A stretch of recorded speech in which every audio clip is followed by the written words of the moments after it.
And then from there, I went and joined the 111th at Barry, Wales. And that was in November of '43. Okay. And I got to this company about 5 o'clock in the afternoon, and I told them who I was and signed in there. And they, I was just there a few minutes, somebody hollered, it's about chow time.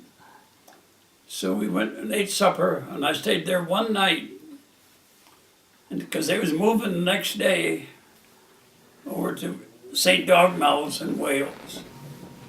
Okay. Let's put this down a little more.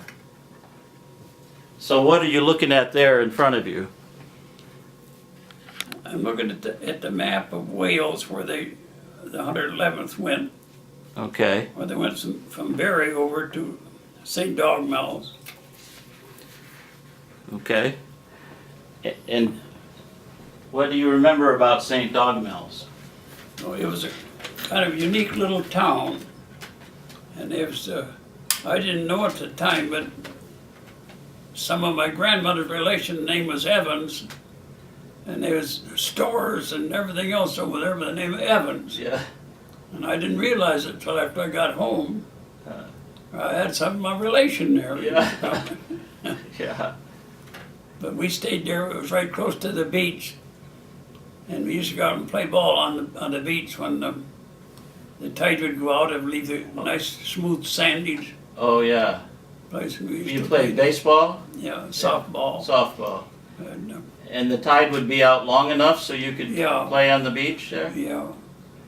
When the tide started coming in, then we had to get off. 'Cause he'd probably come in there, I suppose 15, 20 rod, and come back and cover the beach.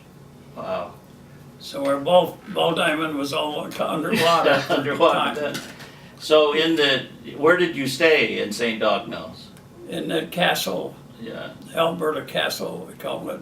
Uh-huh. And there was an old, I guess some type of nursing home or something before that. Oh, okay. And they had individual rooms in there. The room I was in, there was 4 of us in it. Okay. And And did they have, so they had enough for the whole, I think the whole company was in the castle, but the officers, I think, stayed in a different, sort of an individual building of some okay. kind there. uh, But it wasn't a bad place to stay at all, but we had individual rooms, really, 4 of us. And I had a kitchen there for the cooks to work in, yeah. but we didn't have no place to work.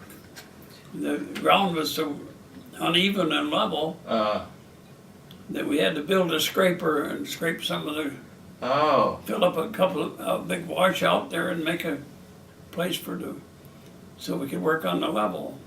so you could work on the, On the truck. on the trucks. Yeah, and the parts trucks with them, they had them sliding drawers in them. Well, to fit them on a side hill, you open up and they about knock you over because they're so full of parts and stuff. So we had to level off a side hill to park the trucks on the level there. Okay.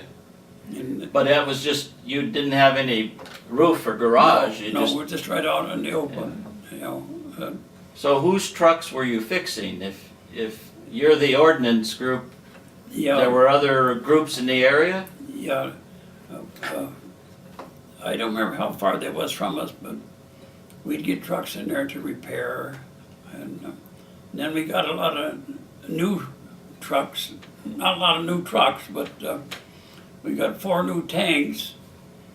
And we wasn't a tank outfit, but we had to take them down on the beach and line the compasses up on them because they just went all over the place. Huh. And we'd take them down on the beach and adjust the compass. I know that when we got them, we took them down on the beach and the governors wouldn't open up enough so they had power enough to turn around in that sand. Huh. But we had a young fellow that had worked on them radial engines on airplanes. The radial engines? Yeah. Okay, is that what it was in the tank? Yes, it was in the tank. Okay. And the guys that was working on tried to get him going. They couldn't figure out the governor. He just laughed at him and had some fun at him, and then he finally showed him, took him down on the beach and showed him how to do it. He got that thing so he could just throw sand and really go. He knew what he was doing. But that wasn't a bad place to stay at all, because it was cold some, but we had a good dry roof over our head and plenty of blankets, so we was covered up okay. Yeah. But the little town was kind of a unique little town. Right, and it was called St. Dog Mills too? Yeah, that was St. Dog Mills was the Okay. name of it. And they seemed like nice people there, what we met of them. Yeah. I know the streets is real narrow. Yeah, yeah.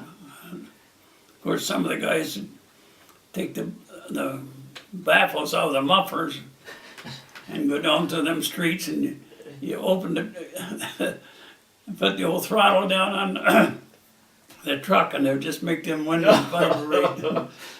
But the people had to really get out of the way. But Yeah. but it was a good place. We had a lot of fun there. Yeah. And they had a cement court out on the side so guys could play basketball. Oh, okay. And you said there was a guy who played the piano. There was a piano there. There's an old piano there, and I suppose it was way out of tune. I don't know anything about music, Yeah. but there's guys they call rack 'em and stack 'em. Yeah. Joe McDonald. He'd beat that old thing and he'd just make it vibrate, playing that boogie woogie stuff. And he was from Texas originally. Yeah, right? he's from Texas. Yeah, so Yeah. he must have been part of that 111th Yeah, he was in the company. National Guard that was called I up. think he was from the National Guard. Yeah. One. And later you said he went after the war to be part of the Canadian Army, you think? That's what I understand, that he went and joined the Canadian Army, because he called me from Canada about 2 years after I was home. Somehow, I don't know how he got in touch with me, but he called me and talked to me. Huh. Wow. But he was quite a character. Do you remember who you bunked with in the castle? One of them was Patrick Cresswell, Okay. and I can't think of the other guy's name, but Cresswell and I was pretty good friends. He was a Christian man, and I was a Christian man, so we had quite a bit in common. Yeah. Now I was told that some of them like to go down into the pub. Oh yeah, You know, yeah. Some of them used to visit them pubs. and some would get a little feisty. Yeah. Yeah, Yeah. there's always that kind of people. Yeah. There was a good bunch of guys. And most of them was pretty decent fellas, and Yeah. we had a lot of laughs. Did you get to see many of the town folk from the town? I didn't go downtown much. I wasn't much of a socializer, but we'd see them some when we used to have another ball field where we went and played against some other teams down there, and we had to drive right through the town, and we'd get to see some of the people. Yeah. We'd come down and watch us play ball. Oh, okay. Now, were they familiar with softball, or was that a brand new thing? They didn't know. It wasn't cricket. No. And when I was in Iceland, they played cricket with that little hard ball. Oh, Just yeah. how hard it rocked like a bowling or a A croquet ball? a little hard as it rocked. Uh-huh. And we was playing with that softball right side of them and scared them to death. That big ball, I thought was going to hurt them, and that thing they had was like a bullet. Yeah. Wow. But they thought it was funny how we could hit that ball. It's a whole different people. But when we left St. Dogma's, we left in the middle of the night. I think it was 12 o'clock, if I remember right. Yeah. We'd had all of our trucks and everything waterproofed and ready to go. And we got the word word come to us late, we were supposed to have it, I think, 2 days before that. Yeah. And we got to where, I think they'd lost us and didn't know just where it was at or something. Yeah. It was all right with me, I didn't want to go on a D-Day anyway. Yeah. But they, Yeah. we went across, took off with them. I was driving a half-track and we had them 4 tanks and nothing to move them on, just had to drive them. Oh, yeah. So you had to drive the tanks with the, Yeah. right on the road? Yeah. And we burned up 2 of the engines on the M4s. On the M4 tank? Yeah, but the M5s made it, but one of them I think was a limping in when they got over there because they had to leave it. We picked the guy up later after we got in France. So you went from St. Dogomels and drove overnight? Yeah, and- we drove right across from here. We went crossed over here. Where are we at here? Oh, here you are. Yeah, we went crossed over here. And that, they Oh, said down to Plymouth. That's Plymouth. Yeah, But I'm not sure if Plymouth was the right one or not, but I think it was. okay. I don't know. Then we went from there across the channel. Well, now, that night when you left, some of the townspeople said they just woke up the next morning and all the troops were gone, you know? Yeah. But did you have to cover over the lights or anything? If I remember right, we couldn't have any headlights on, or just a little, real little small blinker light. Oh, okay. But when we left, I remember one of the tanks turned too short and knocked the cement post over on the gate. Oh, no. Run right over the. At the castle? Yeah, at Oh. the castle. Yeah, You turned too short, huh? yeah, and it was dark, you know.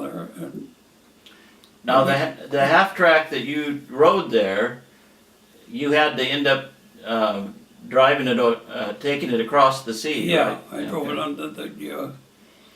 Onto the beach? on the boat and then Yeah. across to the beach. Yeah. There. So this would have been maybe a couple days after D-Day, or a day or two? Yeah, yeah. So you, I think it was Deepest 3, if I remember right, when we got in there. Okay. But you would have been leaving pretty close to the night of D-Day, I think, to get there later. We drove across.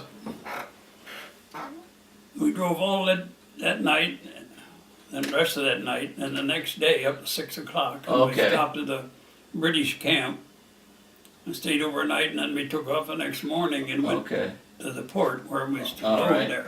Yeah. And then